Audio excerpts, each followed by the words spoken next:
Voice తో rap చేసే వాళ్ళని ర్యాప్ గాడ్ అంటే, రేప్ చేసే వాళ్ళని ఏమనాలో మీరే డిసైడ్ చేయండి. పేరు తలుచుకుంటేనే ఉచ్చ పోయాలి. పోయిస్తా, ఈ చేతులతో పోయిస్తా.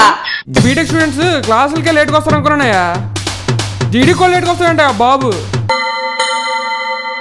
నా ఇంజనీరింగ్లో జరిగిన ఒక ఎగ్జామ్ సంఘటనని మీ అందరితో షేర్ చేసుకుందాం అనుకుంటున్నాను.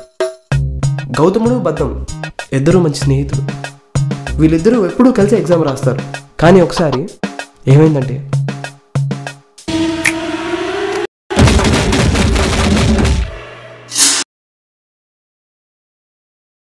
ఫేస్బుక్ ఏనాడైనా టెక్స్ట్ బుక్ ఓపెన్ చేస్తే కదా. మొన్న నేను బ్లడ్ డొనేషన్ క్యాంప్కి వెళ్ళి బ్లడ్ డొనేటెడ్ పిక్ పెడితే 1 లైక్ రాలా. అదే ఒక అమ్మాయి బర్గర్ తింటా పెడితే 1000 లైక్లు వచ్చినాయి. ఆ చాట్ బాక్స్ అనుకుంటున్నారా లేకపోతే కామెంటరీ బాక్స్ అనుకుంటున్నారా మీరు? ఇదంతా కాదు, కానీ నేను మీ అందరికి ఒక విషయం చెప్పాలనుకుంటున్నాను.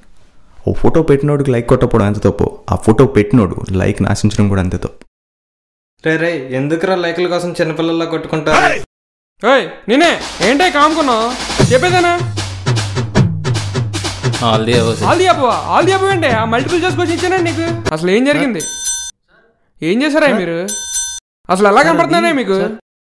సార్ జీడీలో హెచ్ఆర్ లా కనపడుతున్నా, లేక జబర్దస్త్లో నాగబాబులా కనపడుతున్నా? ఇలా చేస్తే మీకు 10 మార్కులు బోర్డులు వేస్తాము కానీ ఉద్యోగాలు రావు. ఎగ్జామ్స్ హటావ్, స్టూడెంట్స్ బచావ్. హెచ్ఆర్ గారు ఎలిమినేట్ చేశారు సార్. ఇలాంటి వాళ్ళు భరించలేకపోతున్నాం.